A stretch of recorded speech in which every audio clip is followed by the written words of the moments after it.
வணக்கம். என்ன செய்தி பார்க்க போறோம்னு கேட்டீங்கன்னா, சாதித்தார் அண்ணாமலை, வந்தது வரலாறு காணாத அளவுக்கு கூட்டம். நேத்து பி த லீடர்ஸினுடைய மது ஒழிப்பு மாநாடு நடந்தது பொள்ளாச்சியில். அந்த மாநாட்டுக்கு எங்கடா கூட்டம் வரப்போகுது அப்படின்னு நான் நினைச்சேன். ஏன் அப்படின்னு நினைச்சேன்னு கேட்டீங்கன்னா, ஊடகத்தில் விளம்பரப்படுத்தவே இல்லை.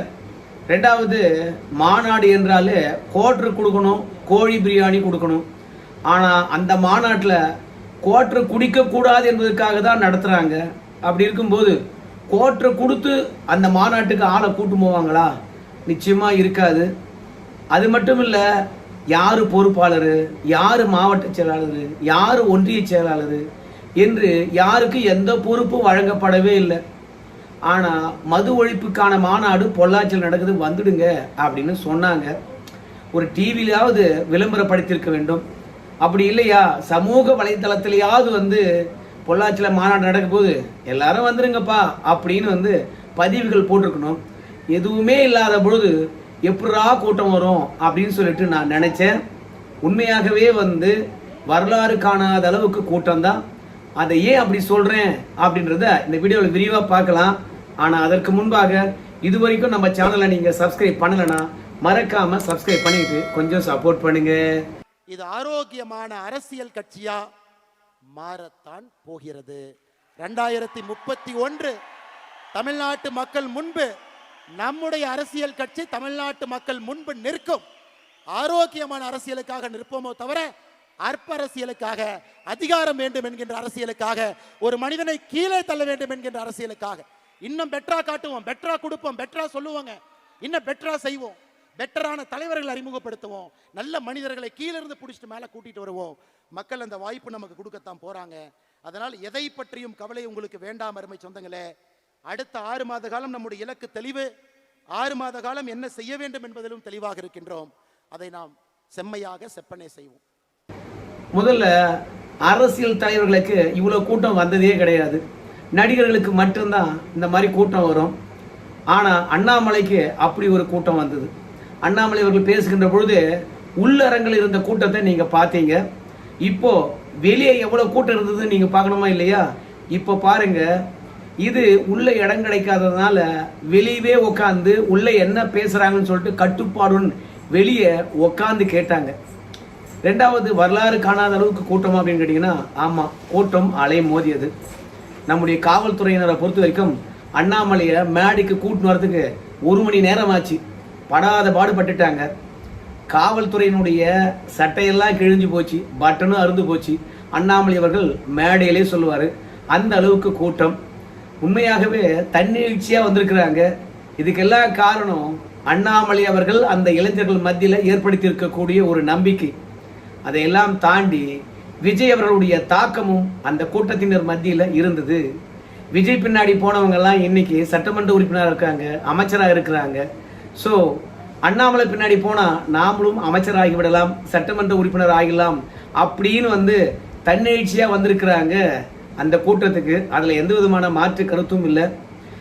அண்ணாமலை விஜய்க்கு மாற்றாக இருப்பார் என்று இளைஞர் கூட்டமானது நினைக்கிறது. இனிமே அதிமுக திமுக காலம் ஒழிந்து போய்விட்டது, மக்கள் சலிப்பாயிட்டாங்க அப்படின்னு அங்கே வந்திருக்கின்ற கூட்டம் கண்டிப்பாக நினைச்சிருக்குது. அதனால தான் அண்ணாமலை பின்னாடி ஒன்று திரண்டு இருக்கின்றார்கள். எனக்கு ஒரே ஒரு சந்தேகம்தான், இந்த கூட்டத்தை மீறி நம்ம உதயநிதி ஸ்டாலினால ஒரு கூட்டத்தை போட முடியுமா? இனிமே விஜய் மற்றும் அண்ணாமலை இந்த இருதுருவ அரசியல் தான் இருக்கும் போல இருக்குது. அதே வயது ஒத்தவராக இருக்கிறாரு நம்முடைய உதயநிதி ஸ்டாலின். எப்படி சமாளிக்க போறாரு என்ற எண்ணம் மட்டும்தான் இருந்தது இந்த கூட்டத்தை நாம் பார்த்த பிறகு. அதோட அண்ணாமலையை பொறுத்த வரைக்கும் ரொம்பவே தடுமாறினாரு. எந்த விதத்தில் அப்படின்னு பார்க்கும்போது, எந்த இடத்திலும் சரி பாஜக அடையாளம் இருந்திருக்கூடாது, சாதிய அடையாளம் இருந்திருக்கூடாது, மத அடையாளம் இருந்திருக்கூடாது. ஏன்னா அண்ணாமலைக்கு பின்னாடி மத அடையாளம் கொண்ட ஒரு கட்சி இருக்குது அப்படின்னு திருமாவளவன்ல இருந்து காங்கிரஸ்ல இருந்து புலம்பி தீக்குறாங்க. பாஜக மற்றும் RSS தான் அண்ணாமலை அவர்களை அனுப்பி வச்சிருக்குது அப்படின்னு சொல்லிக்கிட்டு திரியிறாங்க. ஸோ அந்த அடையாளம் இருந்துவிடக் கூடாது என்பதுல குறியாவே இருந்தாரு. பாஜக வந்தவங்களை யாரையுமே மேலே ஏற்றிடக்கூடாது அப்படின்னு நினைச்சாரு. ரெண்டாவது, மக்களுக்கு தெரிந்த முகம் யாரும் மேடை மேலே இருந்துடக்கூடாது அப்படின்னு நினைச்சாரு.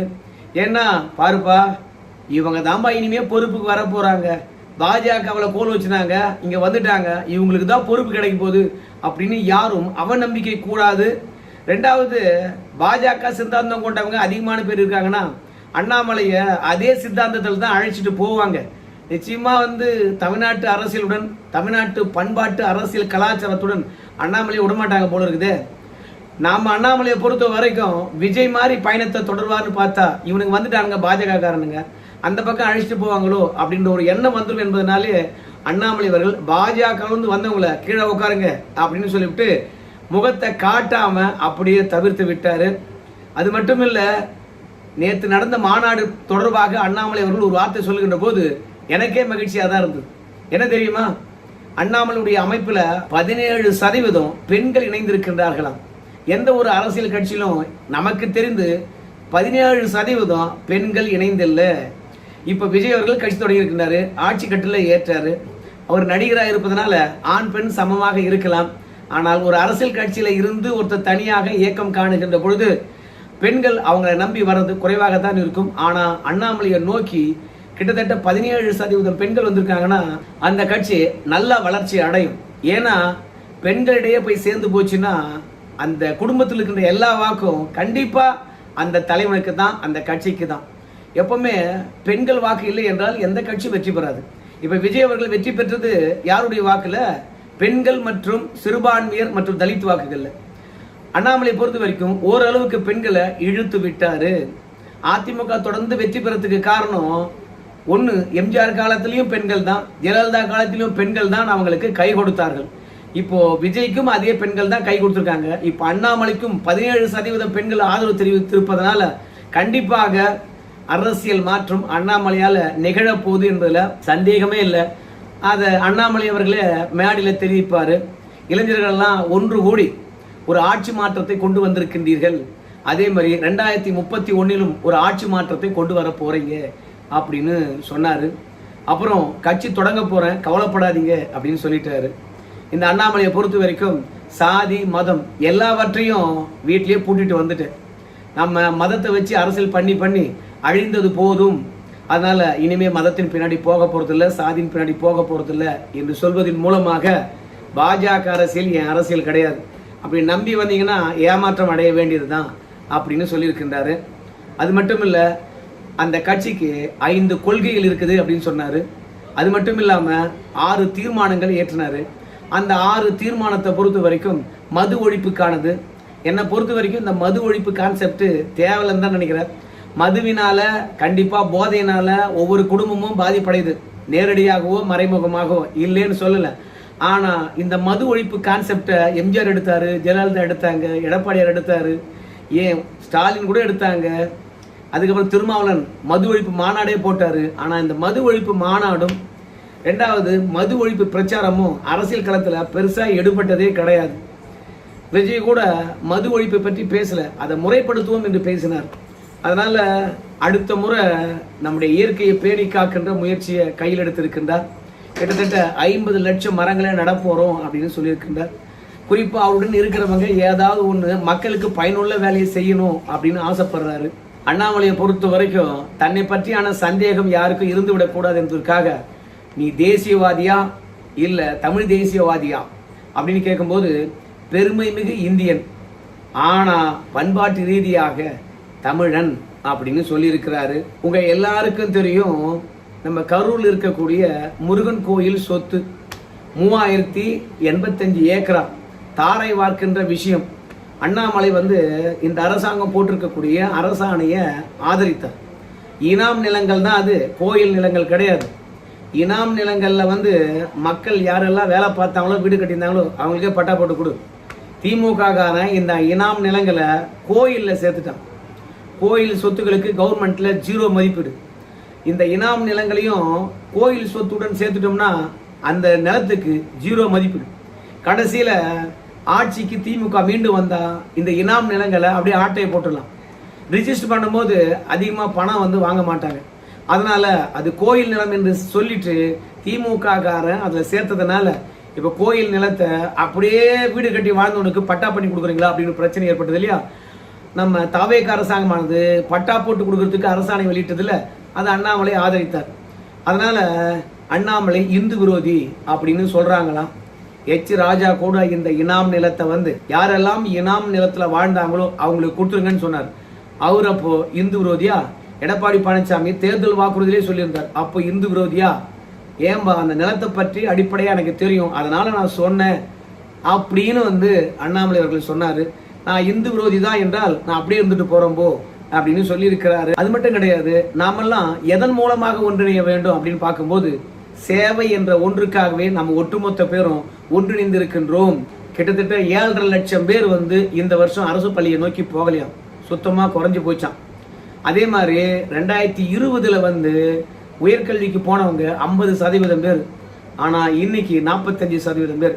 ஏன்னா பள்ளிக்கூட கட்டமைப்போ காலேஜ் கட்டமைப்போ சரியில்லை. நம்ம வந்தா தரமான கல்வி தரமான மருத்துவம் வந்து கண்டிப்பா கொடுப்போம். நம்ம தமிழ்நாட்டில் மருத்துவத்துக்காக ஒரு ஆளு ஒரு வருஷத்துக்கு 45,000 ரூபாய் செலவழிக்கிறானா. ஸோ இந்த மாதிரி செலவழிச்சா நம்ம சம்பாதிக்கிறது மருத்துவத்துக்கு போதும் இல்லை. அதனால தரமான மருத்துவம் மற்றும் கல்வியை கொடுப்போம் நம்ம ஆட்சி வந்த பிறகு. அது மட்டும் இல்லாம இந்த போதையை ஒழிப்பதற்கு கிட்டத்தட்ட ஒரு 30 பேர் ஒன்றிணைந்து ஒரு ப்ராஜெக்டை உருவாக்கி இந்த அரசாங்கத்துக்கிட்ட கொடுத்துருக்காங்களாம். இந்த அரசாங்கம் செய்வாங்க என்பதனால தான் மக்கள் ஓட்டு போட்டுருக்காங்களாம். ஆனா செய்யலன்னு வச்சுங்களேன், நாம வந்து செய்வோம் அப்படின்னு அண்ணாமலை சொன்னாரு. அப்படி சொல்லும் போதெல்லாம் பேர் ஆர்வம் பார்க்கணுமே, ஒரே கைத்தட்டல் தான். அதுல இருந்தே தெரியுது அண்ணாமலை அவர்கள் 2031 ஆட்சியை பிடிச்சிருவாரு, நம்மெல்லாம் அமைச்சராயிடலாம், நம்மெல்லாம் சட்டமன்ற உறுப்பினராயிடலாம் அப்படின்னு வந்திருக்கின்ற இளைஞர்கள் நினைச்சிருக்காங்க போல இருக்குது. நிறைவேற்றுகின்றாரா இல்லை என்பது பொறுத்தது தான் பார்க்கணும்.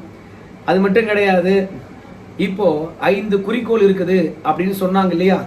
குறிப்பா எந்த ஒரு அரசியல் கட்சியா இருந்தாலும் எங்களுக்கு நோக்கம் இதுதான் அப்படின்னு சொல்லுவாங்க. மெய்யான சமூக நீதி, வெறும் வாய் வார்த்தையாக மட்டும் சமூக நீதியை பேசிட்டு அப்படியே கடந்து போய்கிட்டே இருப்பாங்க. அதனால அப்படி ஒரு வாக்குறுதி கொடுத்துட்டோ செய்யாம கடந்து போவதோ இல்லாம மெய்யான சமூக நீதி, அனைவரும் வளர்ச்சி அடைவது, அனைவருக்குமான வாய்ப்பு அது. அப்புறம் நிலையான வளர்ச்சி. அதிமுக ஆட்சியில வளர்ச்சி அடையும் தமிழ்நாடு, திமுக வந்தா அப்படியே அபகரிச்சிடுவாங்க. அப்படிலாம் இல்லை. அண்ணாமலையை பொறுத்த வரைக்கும் ஒரு நிலையான வளர்ச்சி அடைய வேண்டும் என்றால் தமிழகத்துல ஒரு அடிப்படையில் ஒரு நல்ல கட்டமைப்பு உருவாக்கணும். ஸோ அது நம்ம ஆட்சியில் உருவாகும் அப்படின்னு சொல்லியிருக்கின்றார்கள். அப்புறம் வேளாண்மை எழுச்சி, உலகத்துக்கே உணவிடுவது வேளாண்மை மட்டும்தான், அது எப்போதும் எழுச்சியா இருக்கணும், நம்ம ஆட்சிக்கு வந்ததும் அதை செய்வோம் அப்படிங்கிறாங்க. அப்புறம் பண்பாட்டை மீட்டெடுக்க வேண்டும். ஆனால் இன்னைக்கு கடவுள் மீது நம்பிக்கை இல்லாமல் காரணத்தினால்தான் பல பேர் பல தப்பை பண்ணிக்கிட்டே இருக்கிறான். அதனால பண்பாட்டு மீட்சியை நம்ம மீண்டும் கொண்டு வரணும். நம்ம தமிழர் என்றால் கடந்த காலத்தில் எப்படி வாழ்ந்தோம், சாதி மதம் பார்க்காம ஒருத்தருக்கு ஒருத்தர் உதவிக்கிட்டு அண்ணன் தம்பியாக சகோதரத்துடன் வந்து உலகமே நம்புது என்று சொல்லி யாதும் ஊரே யாவரும் கேளீர் என்று வாழ்ந்தோம். அந்த பண்பாட்டு மீட்சியை மீட்டெடுக்க வேண்டும் என்று அண்ணாமலை சொல்லியிருக்கின்றார். கடைசியில சொன்னதுதான் ஹைலைட்டு. அப்பதான் பெரிய கைத்தட்டலே கிடைச்சது. அது அரசியலில் புரட்சி. கண்டிப்பா அண்ணாமலை செய்வார் என்று தான் நினைக்கிறேன். ஏன் சொல்றேன்னா, அந்த அரங்கத்துல இருந்த கூட்டத்தை பார்த்தேன். அண்ணாமலை உரையாற்றி முடிக்கிற வரைக்கும் யாரும் வெளியேறவே இல்லை. இதுவே அதிமுக திமுக கூட்டம் போட்டாங்கன்னா பேசி முடிப்பதற்குள்ளாகவே எல்லாரும் வெளியேறிடுவாங்க. நம்ம விஜய் அவர்கள் பேசுற கூட்டம் மட்டும்தான் இன்னைக்கு மக்கள் வெளியேறாம உள்ள வரதுக்கு ஆசைப்படுறாங்க. அதே மாதிரிதான் அண்ணாமலை அவர்களுடைய பேச்சை கேட்பதற்கு கடைசி வரைக்கும் உட்கார்ந்து இருந்தாங்க. யாரையும் ஏமாற்றவில்லை. கண்டிப்பா கட்சி அறிவிப்பு இருக்கும் அப்படின்னு சொன்னாரு. கட்சி அறிவிப்பு இருந்தது. 2வது தொழிற்சங்கங்கள் உருவாக்க வேண்டும் என்று சொன்னாரு. அது என் மண் என் மக்கள் என்ற பெயர்லேயே வந்து பாத்தீங்கன்னா தொழிற்சங்கங்களை உருவாக்குங்க அப்படின்னு சொல்லியிருந்தார். அதனால கட்சி பெயரும் அதுவாக இருக்குமா அப்படின்ற எண்ணம் நமக்குள்ள இருக்கிறது. 2வது ஏகப்பட்ட கூட்டம் வந்தது, அதை பதிவு செய்தாரு. அதே மாதிரி எந்தெந்த கட்சியிலிருந்து ஆட்கள் வந்தாங்க அப்படின்றதையும் தெளிவா சொல்லியிருக்கின்றாரு. அப்புறம் மதுவின் தீமைகளை எடுத்து சொன்னாரு. மதுவுக்காக நான் என்ன வேலை பார்த்தேன் அப்படின்னு பேசியிருக்கின்றாரு. அது மட்டும் இல்ல, அரசியல் மாற்றம் எப்படி நிகழ வேண்டும், அது படிப்படியா எப்படி வளர வேண்டும். அது மட்டும் இல்லாம அக்டோபரோ என்னவோ 15ஆம் தேதி நம்ம அப்துல் கலாம் அவர்களுடைய பிறந்தநாள் வருதான்.